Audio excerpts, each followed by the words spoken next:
우리가 다 함께 나눌 은혜의 말씀의 제목은 복음과 하나님의 사랑, 복음과 하나님의 사랑이라는 제목으로 다 함께 은혜 받기로 원합니다.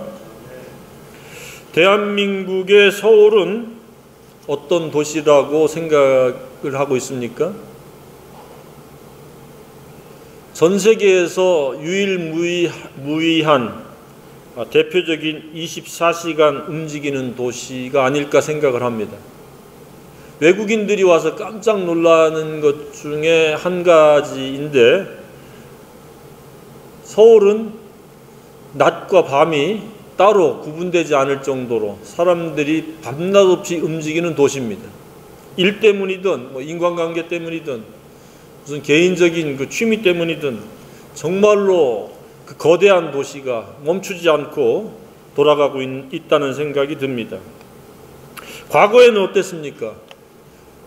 낮에 일하고 밤에 틀림없이 잤는데 어느 순간부터 그런 것들이 많이 사라졌습니다. 낮에 자는 사람도 있고 밤에 일하는 사람도 있고,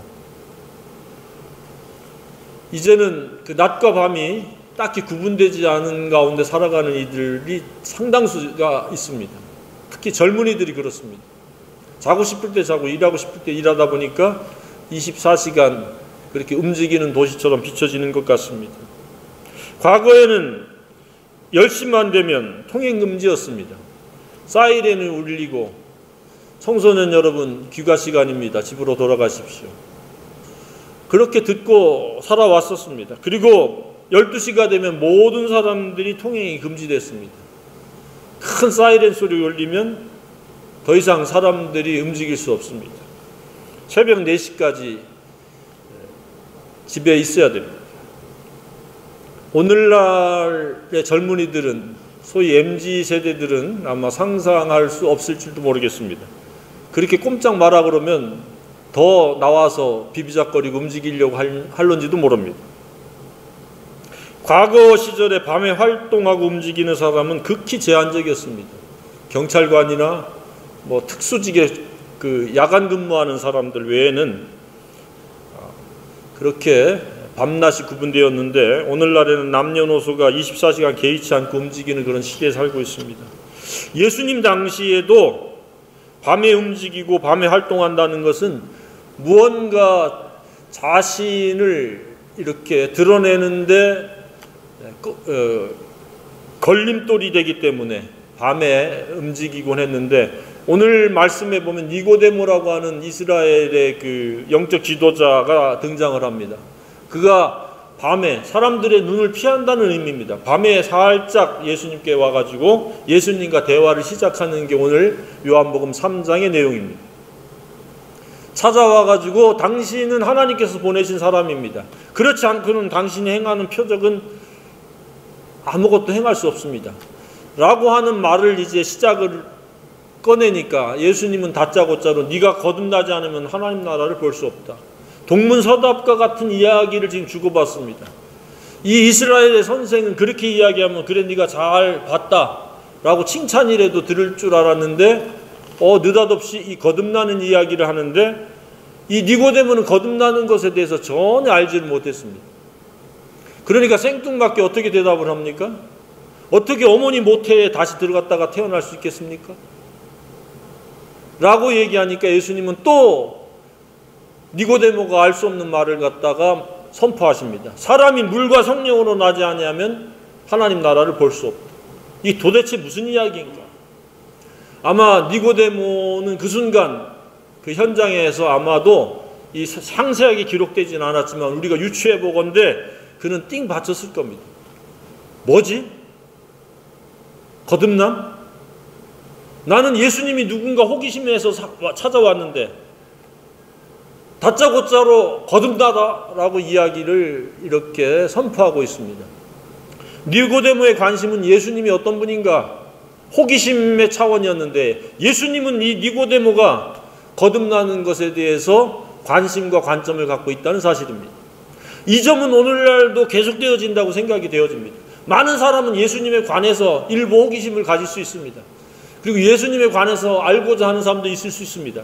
그런데 그것으로는 예수님의 의도와 목적과 관점을 충족시킬 수 없습니다. 예수님은 과거나 현재나 예수님 오시기 직전까지 모든 사람이 거듭나는 것이라고 믿습니다. 모든 사람은 부모로부터 태어난 것으로 끝이 아니라 반드시 다시 한번 예수님에 의해서 다시 한번 태어나야 됩니다. 저와 여러분을 다시 한번 태어나게 하신 우리 주님을 찬양합니다. 우리의 노력도 공로도 아닌, 우리의 열심도 아닌 오직 예수로 말미암아 우리가 다시 태어날 수 있었습니다. 그런데 니고데모는 당시의 이스라엘의 영적 지도자였습니다. 종교 지도자였습니다. 성경을 가르치는 학자에 해당되어지는 그러한 리더였습니다. 그런데 이는 가장 중요한 핵심적인 관건인 이 거듭남을 알지 못했습니다. 이것은 오늘날도 마찬가지일 가능성이 높습니다.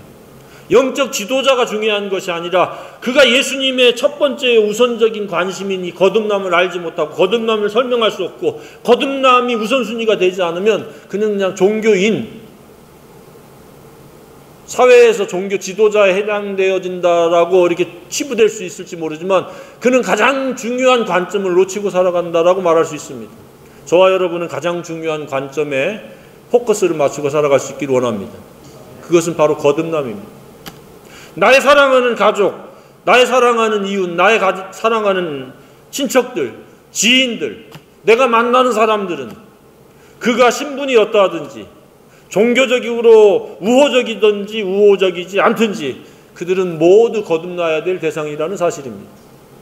이 말씀을 통해서 거듭남이 왜 중요한지, 거듭남이 무엇인지, 우리가 거듭나는 방법이 어떻게 이루어지는지를 명확하게 깨달아지고 확립되어질 수 있는 복된 은혜의 시간이 되기를 원합니다. 이 요한복음은 우리에게 시사하는 바가 매우 큽니다. 사람들은 육으로 나서 육의 일에 무한정 관심이 있습니다. 죽어서 가져가는 것도 없고 죽어서도 그게 영광되어지고 영원한 것이 아닌 일시적이고 상대적인 것에 너무 많은 시간과 너무 많은 관심과 너무 많은 우선순위를 두고 살아갑니다. 물론 우리가 육체를 가지고 살아가는 동안에 일도 해야 되고 경제활동도 해야 되고 사회생활도 해야 되고 인간관계를 갖지만 그것이 거듭남을 위한 수단이요 보조가 되어야 되는데 주객이 전도되어서 살아갑니다. 오늘 이 복음과 함께 이 거듭남에 대해서 우리 마음속에 비중을 높여가고 우선순위를 갖는 그런 복된 은혜의 시간 되기를 원합니다. 그랬을 때 하나님이 우리의 생애를 가장 최고와 최선으로 이끌어가리라고 믿습니다. 예수님의 관심은 거듭남입니다. 지금도 아마 그러시리라고 믿습니다. 그래서 사도 바울이 디모데 서신에서 뭐라고 말하고 있습니까? 하나님은 모든 사람이 구원을 받으며 진리를 아는 데 이르기를 원하시느니 구원받는 게 거듭남입니다. 거듭남임의 또 다른 표현이 구원입니다. 죄사함입니다. 그러니까 영적 지도자인 이 니고데모와 예수님의 대화는 전혀 핀트가 맞지 않은 겁니다. 예수님은 거듭나는 것이었는데 니고데모는 예수님이 어떤 사람인가 그냥 호기심 정도였습니다. 예수님은 호기심의 대상이 아니라 거듭남을 허락하시는 은혜의 주님이시요 구원의 구주라는 것을 우리가 알아야 됩니다. 그래서 예수님은 네가 거듭나야 하나님 나라에 들어갈 수 있다. 단도직업적으로 말씀하고 있습니다. 그러므로 육으로 난 것은 육이요 영으로 난 것은 영이다. 육으로 난 것은 어머니로부터 부모님으로부터 태어나는 것이요 영으로 태어나는 것은 예수님에 의해서 진리로 태어나는 겁니다. 그래서 물과 성령으로 태어난다는 말이 그겁니다. 양수로부터 육체로부터 태어나는 것과 다시 한번 성령으로 거듭나는 겁니다. 저와 여러분은 부모로부터 태어난 것이 다가 아닌 성령에 의해서 예수로 말미암아 거듭난 제2의 삶을 살아가는 저와 여러분이길 원합니다. 자, 거듭남이란 무엇입니까? 이처럼 육적 출생으로 끝나는 것이 아니라 성령으로 말미암아 새롭게 태어나는 것, 죄사함을 받아 하나님의 자녀가 되는 것, 어둠의 권세에서 빛으로 나오는 겁니다. 사탄의 그 자식에서 하나님의 아들과 딸들로 거듭나는 겁니다. 성경에서는 사탄을 뱀, 독사라고 하는 표현을 많이 쓰고 있습니다. 독사의 자식들아, 임박한 환란의 때에 누가 너희들 이렇게 나오게 했느냐, 회개해라 라고 했을 때 그 뱀을 자주 언급을 하고 있습니다. 우리는 이 뱀에 속해 있는, 사탄의 권세에 속해 있다가 하나님의 은혜에 포함되어져야 됩니다. 이게 거듭남입니다. 정확한 거듭남을 이해하고 거듭남을 감사할 수 있기를 바랍니다. 거듭남이란 내 자신의 정체성을 확립할 수 있는 유일한 근거입니다. 이 거듭남을 조금 더 세밀하게 살펴보면 다름이 아니라 하나님의 은혜와 사랑을 입게 된 것이 거듭남입니다. 하나님의 사랑과 은혜가 아니면 우리는 거듭날 수 없습니다. 하나님의 사랑과 은혜로 말미암아 예수님의 속죄 제물로 죄가 없으신데 이 땅에 오셨고 저와 여러분을 위해서 십자가에서 못 박혀 죽으셨다가 3일 만에 부활하신 겁니다. 이것보다 더 큰 사랑이 어디 있습니까? 그래서 요한복음 3장 16절에 하나님이 세상을 이처럼 사랑하사 어떻게 됐어요? 독생자를 주셨으니, 독생자 예수님이 십자가에 죽으신 것은 우리를 사랑한 까닭에 주신 겁니다. 그 하나님의 사랑의 그 너비, 길이, 높이, 깊이가 깨달아지고 감각되어질 수 있기를 주님의 이름으로 축복합니다. 이 사랑이 나를 이끌어가는 주체가 되어야 됩니다. 그랬을 때에 그 생산력, 거룩과 경건으로 살아낼 수 있는 그러한 원동력이 되어지는 것이 하나님의 사랑입니다. 사랑이 미미하고 사랑이 그냥 관념적이고 추상적이기 때문에 종교인으로 살아가면서 거칠의 신자가 되어지고 위선적인 신자가 되어지고 표면적인 그냥 형식적인 신자로 살아가는 경우가 많습니다. 그러나 그 사랑이 감동되어지고 주체할 수 없을 만큼 나의 그 정체성을 이룬다라고 하면은 그 사람의 생애는 누가 못 말립니다. 말릴 수가 없습니다. 기도도 달라지고 인간관계도 달라지고 그리고 모든 경제활동하는 것도 달라지고 존재의 목적도 달라지기 때문에 못 말리는 겁니다. 희미하지 않습니다. 차지도 덥지도 않는 그런 미지근한 사람이 되지 않습니다. 오직 예수 그리스도로 말미암는 그 사랑의 그 너비, 길이, 높이, 깊이가 매일매일 더해질 수 있기를 주님의 이름으로 축복합니다. 그래서 성경을 읽는 겁니다. 성경 읽을 때마다 나 같은 죄인이 없는데 어찌 나와 같은 사람을 이와 같은 하나님의 사랑을 내게 허락해 주셨는가. 그 주체할 수 없는 사랑 안에서 나는 하나님의 사랑을 입었다. 나는 사랑을 입은 하나님의 자녀라고 하는 이 정체성이 확립이 되면 두려울 것도 겁날 것도 걱정할 것도 염려할 것도 없습니다. 왜냐? 예수님을 아끼지 않고 나를 위해서 주셨고 나하고 맞바꿨는데 무엇을 더 안 주시겠습니까? 필요하면 때가 되면 주시고 또 우리를 고아와 같이 버려두지 아니하실 뿐만 아니라 결코 뱀, 사탄, 마귀가 우리를 무너뜨릴 수 없다는 겁니다. 건드릴 수 없는 그런 하나님의 자녀들이라는 이 정체성이 뚜렷하고 명확한 확립이 되어지길 바랍니다. 그러면 헛수고를 우리가 하지 않습니다. 내가 내 자신을 보호하기 위해서 애쓰고 남들보다 우월감을 갖기 위해서 이런저런 그 모션을 취하지 않습니다. 액션을 취하지 않습니다. 예수 안에서 나는 사랑을 입은 자다 라고 생각하기 때문에 담대하고 당당한 겁니다. 어디서든지. 내가 잘나서 당당한 게 아니라 내가 사랑을 입었기 때문에 그 사랑 때문에 나는 두려워할 것도 겁낼 것도 걱정할 것도 염려할 것도 없이 살아갈 수 있는 피조물이 하나님의 자녀가 된 겁니다. 하나님의 권세 아래 있는 겁니다. 이 거듭남이란 이처럼 사람을 바꾸는 능력이 있습니다. 더 이상 육적인 상대적인 것이 우선순위가 되지 않고 그런 것 때문에 염려하고 연연해하지 않습니다.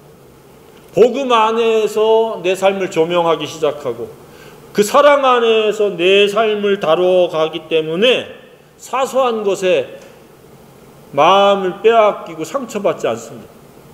사랑으로 중무장되어 있기 때문에 누가 상처를 내려고 해도 상처를 받지 않습니다. 그러나 사랑으로 정체성이 확립되지 않으면, 연약하면 반드시 사탄은 우리 가까운 이웃이나 가까운 가족이나 지인들을 통해서 상처를 내려고 합니다. 마음의 감정의 손상을 입히려고 그들의 입을 사용하고 그들의 그 행동 거지를 사용합니다. 사랑으로 무장됨으로 말미암아 상처받지 않는 저와 여러분을 이기를 원합니다. 사탄은 계속해서 우리가 낙심하고 우리가 좌절하고 우리가 열등감에 빠지고 무서워하고 두려워하고 평안을 잃어버린 채 살아가도록 계속 조성합니다. 그게 우리가 가까이 있는 사랑하는 사람들이 그렇게 사용되고 있는지도 모르고 우리에게 공격하고 의도는 갖고 있지 않지만 결과적으로 그런 역할들을 하는 경우가 많이 있습니다. 그럴 때 분별하시고 불쌍히 여기길 바랍니다. 긍휼이 작동할 수 있는 그 사랑이 작동할 수 있으면 우리가 상처받지도 않고 갈등 모드로 빠지지도 않습니다. 이를테면 기차가 가는데 개가 짖는다고 멈추지 않는 것과 다를 바가 없습니다. 사랑으로 무장되어 있지 않으면 기가 막히게 사탄이 알고서 우리를 공격합니다. 대수롭지 않은 것도 크게 상처, 데미지를 입을 수 있습니다. 그래서 한번 데미지 입으면 내 약점이 딱 드러났기 때문에 사탄은 딱 그런 방법으로 계속해서 반복적으로 나를 공격한다는 사실을 깨달아야 됩니다. 그래서 한 번 이기면 계속 이길 수 있는데 한 번 지면 계속 질 수 있다는 사실입니다. 그래서 성령 안에서 자신의 약한 부분을 이렇게 분별할 수 있어야 됩니다. 나는 무엇에 약한가? 무엇에 상처를 받는가? 그래서 그런 것들을 이길 수 있는, 초월할 수 있는 넉넉한 그 사랑으로 긍휼로 무장될 수 있기를 주님의 이름으로 축복합니다. 사랑만이 해답이고 사랑만이 치유제고 사랑만이 반전을 꾀할 수 있습니다. 사랑이 아니면 인간적인 숱한 방법을 동원해봤자 잠깐 뭐가 효과가 있는 듯 하지만 얼마 가지 못합니다. 그러나 사랑은 모든 것들을 이기게 합니다. 모든 것들을 반전시키고 모든 것들을 초월할 수 있는 능력입니다. 거듭남이란 바로 이렇게 하나님의 사랑과 나와 결합이 되어지고 일치가 되어지는 겁니다. 그래서 거듭났다 그랬을 때 바로 하나님의 사랑을 내가 입었다라고 생각을 하고 있으면 굉장히 큰 그 능력이 되어지리라고 믿습니다. 두 번째는 누가 거듭날 수 있는가? 어떻게 거듭나는가? 그것은 아주 공평합니다. 세상을 이처럼 사랑하사 독생자를 주셨으니 이는 그를 믿는 자마다 더도 덜도 아닌 믿으면 되어집니다. 근데 믿는 것도 은혜입니다. 도무지 믿지 못하는 사람들도 많이 있습니다. 완악한 사람들, 고집으로, 거만으로, 교만으로, 오만으로 똘똘 뭉친 사람들은 믿지 않습니다. 몇 주 후에 이 부분에 대해서도 다루겠지만 예수님을 믿는다는 것은 겸손이 동원되지 않으면 믿지 못합니다. 나의 나됨을 정확하게 꿰뚫어보고 나의 예수님을 만나기 전에 정체성, 나는 악하고 더럽고 추한 존재다. 만물보다 심히 거짓된 존재다. 속에서 나올 수 있는 것은 악한 생각, 음란, 도적질, 살인, 간음, 탐욕, 악독, 속임, 음탕, 흘기는 눈, 회방과 교만과 강패다 라고 하는 것들을 인정하는 사람만이 회개하고 예수님을 믿을 수 있습니다. 회개할 수 있고 믿을 수 있었던 것도 전적인 하나님의 은혜인 줄로 믿습니다. 그걸 자각하고 그것을 고백하는 것, 그 쉽지가 않습니다. 그러나 완악한 사람들은 믿지 않습니다. 이런저런 핑계 구실을 다 가지고 거부를 합니다. 그럴지라도 우리 가까이 있는 이웃들 복음을 전하는 일을 멈출 수는 없습니다. 그것은 하나님의 뜻이고 거듭남은 우리 주님의 최대 관심사라는 사실입니다. 이처럼 거듭나는 것은 누구에게나 반드시 필요한 일입니다. 니고데모가 깜짝 놀라니까 놀랍게 여기지 말라 7절에 그렇게 말씀하고 있습니다. 내가 네게 거듭나야 하겠다는 말을 놀랍게 여기지 말라. 이 놀라운 일이 아니라 지극히 당연한 일이다. 네가 관심을 가져야 될 분야다 라고 하는 말씀입니다. 근데 이 시대에 어떻습니까? 사람들에게 거듭나는 이야기 하면은 관심 있습니까? 거의 대부분 관심이 없습니다. 그러나 경제적으로 어떤 이익이 있다라고 하는 얘기를 하면 사람들이 어떻습니까? 대단한 지대한 관심을 갖습니다. 돈이 그를 영혼으로 이끌어가지 못함에도 불구하고 사람들은 당장의 물질에 연연을 합니다. 그러나 제대로 된 생각을 가진 사람이라면 거듭남에 대한 우선순위, 이 중요성을 간과해서는 아니 된다고 생각이 되어집니다. 거듭나지 아니하면은 멸망을 당하게 되어 있습니다. 여기 보면 그를 믿는 자마다 멸망하지 아니하고 그랬으니까 믿지 않으면 어떻게 됩니까? 멸망하는 겁니다. 이 멸망은 그냥 소멸되어지는 멸망이 아니라 고통 중에 영혼을 보내야 된다는 의미입니다. 영생은 평안 가운데 영원히, 즐거움 가운데 영혼을 보내는 게 영생입니다. 그러니 이거 안 믿고 어떻게 견딜 수가 있겠습니까? 완악한 자들도 우리가 계속 중보기도 하면은 그들의 그 완악함이 점점점 파쇄되고 분쇄되어져서 어느 순간 겸손해져서 예수님을 믿고 찾을지도 모릅니다. 그래서 포기하지 않고 복음을 전해야 됩니다.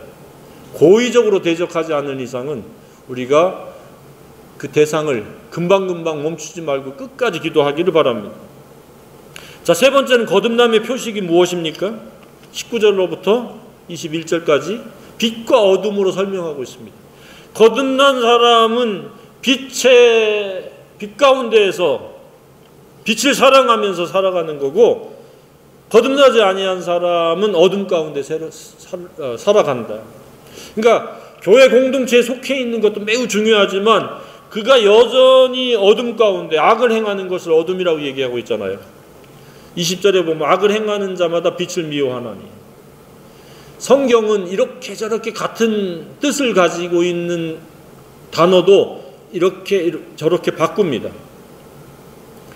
그래서 거듭남의 특징은 이제 정죄를 받지 아니하면서 진리를 따라서 살아가는 겁니다. 뒤로 나가서는 이 빛이 바로 거룩입니다. 그리고 이 빛이 실행되어지는 게 경건의 능력의 삶입니다. 성경은 끊임없이 반복되어지는 주제가 회개하고 믿는 것으로 거듭나는 것, 죄사함 받는 것이요, 그 다음이 성경을 배워서 거룩에 이르고 그 거룩이 삶의 실제가 되어지는 겁니다. 언어가 되어지고 태도가 되어지고 생활이 되어지는 이 경건의 능력을 성경에서는 요구하고 있습니다. 복음의 목적이 바로 그겁니다. 거듭나면 목적이 그겁니다. 믿고 땡 끝나는 것이 아니라 믿음으로 말미암아 의롭게 되어졌으면 바로 예수 십자가의 품격을 이루는 겁니다. 예수 사랑이 내 사랑이 되어지는 것, 내 생각 체계요, 내 내면 세계의 화합이 이루어져서 그것이 나의 인격이요 품격이 되어져서 그것이 실생활이 되어지는 겁니다.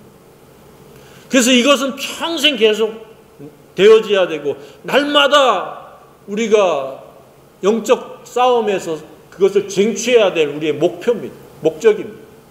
이것을 선하고 의로운 길이라고 얘기하고 있고 마땅히 갈 길이요 마땅히 할 일이라고 여러 곳에서 설명하고 있습니다.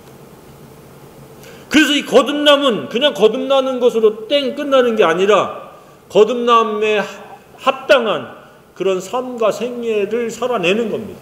그것이 바로 무엇이에요? 빛으로 사는 겁니다. 빛. 어둠은 뭐예요? 죄를 짓는 것이요, 범죄예요. 그리고 이 사랑을 역행하는 겁니다. 진리를 거스리고 진리를 멸시하는 겁니다. 진리를 미워하는 거라고 표현하고 있지 않습니까? 반면에 진리를 따르는 자는 빛으로 오나니 만천하에 공개해도 부끄러울 것이 없습니다. 감출 것이 없습니다. 왜냐? 진리의 품격과 품행을 이루어서 살아가려고 하기 때문에 그렇습니다. 거듭남의 의도와 목적이 깨달아질 수 있기를 주님으로 축복합니다. 왜 우리를 하나님이 구원하셨느냐? 우리로 하여금 거룩의 품격을 이루어서 경건의 능력이 나타나는 것. 그렇게 살아야 우리가 평안하고 그렇게 살아야 우리가 즐겁고 그렇게 살아야 우리가 기쁘도록 우리를 하나님께서 디자인하시고 구원의 목적을 가지고 계신다는 겁니다. 그냥 의롭게 되어진 것으로만 끝나면 많은 사람들이 시행착오를 겪는 것 중에 하나가 그겁니다. 예수 믿어서 다 끝난 것처럼 그렇게 사는 사람들이 많이 있습니다.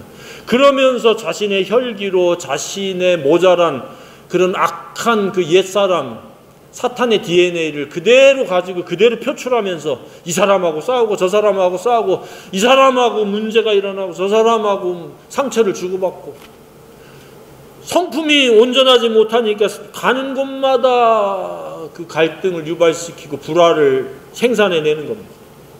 거룩한 사람은 그렇지 않습니다. 상대가 일방적으로 싫다고 욕하고 떠나는 사람 외에는 그 사람을 품으려고 합니다. 그게 거룩의 품격입니다. 십자가를 지고 가는 사랑의 품격이요 품행입니다. 그래서 잠시 아파하고 잠시 멈칫을 해도 궁극적으로는 그를 긍휼히 여기고 그를 위해서 중보기도 하고, 그도 나와 같이 예수 그리스도를 믿고 거듭나서 마땅히 갈 길과 할 일에 동참될 수 있기를 불쌍히 여기는 마음으로 기도하는 겁니다. 그래서 우리는 땅에서 매이지 않고 하늘에서도 매이지 않는 그런 풀리는 생애, 풀어진 생애를 살아갈 수 있다고 믿습니다. 땅에서 용서하지 못하면 내가 복음을 전하고 거듭나라고 그랬는데 막 욕을 하고 막 그 갈등을 유발시키고 막 나에게 그 해코지를 그랬을 때 나도 똑같이 반응하면 땅에서 묵는 겁니다. 우리는 끝없이 용서할 수 있는 거룩의 품격을 갖기를 원합니다. 사탄이 계속해서 우리 주변 사람들을 이용해서 나의 거룩을 훼손하고 나의 거룩을 멈추게 하고 나의 거룩에 먹칠을 하려고 달려들어도 그 거룩을 이루는 일에 대해서 결코 타협하거나 양보하거나 우선순위에서 미루지 않기를 바랍니다. 그것이 습관화되고 그것이 연단되어질 수 있기를 바랍니다. 그것이 바로 영적으로 승리의 생활입니다. 우리가 행복한 것, 생명을 얻고 즉 구원받고 더 풍성히 얻는 것이 하나님께 영광 돌리는 겁니다. 매일 여기서 얻어 터지고 저기서 얻어 터지고 여기서 문제 일으키고 저기서 말썽을 일으키면서 갈등 구조를 만들어내고 그리고 다툼 속에서 계속 살아가는 것은 하나님 뜻이 아닙니다. 상대가 어떻게 하든지 간에 내 속에서는 그를 긍휼히 여기고 용서함으로 말미암아 평안을 유지할 수 있기를 원합니다. 최고의 품격이 계속되어질 수 있도록 기도하시기를 바랍니다. 엄마와 아기는 뗄래야 뗄 수 없는 관계입니다. 사랑의 관계입니다. 그래서 아이가 엄마로부터 떨어지면 울잖아요. 아프잖아요. 힘들잖아요. 배고프잖아요. 그러나 엄마 품에 앉아서 엄마의 그 모유를 먹으면 아이의 그 얼굴은 온화하고 평안합니다. 우리도 계속해서 하나님의 말씀에 붙잡아서 영적인 양식인 이 말씀을 먹으면서 그 하나님이 나와 함께 하신다, 나의 선한 목자라고 하는 것에 대한 정체성을 확립하고 살아가면 우리는 어떤 형편과 어떤 사람들 앞에 있어서도 흔들리지 아니하고 휘둘리지 아니하고 그 상황이나 형편 밑에서 신음하지 않고 살아갈 수 있으리라고 믿습니다. 복음은 바로 하나님의 사랑이요, 그 사랑이 내 삶을 이끌어가고 내 생각체계와 내 내면 세계의 됨됨이를 이끌어갈 수 있는 능력이 될 수 있길 주님의 이름으로 축복합니다. 이것이 복음의 목적하는 바입니다. 그 목적에 대해서 추상적이지 않고 그것이 실제 삶의 능력이 될 수 있기를 다시 한번 주님의 이름으로 축복합니다.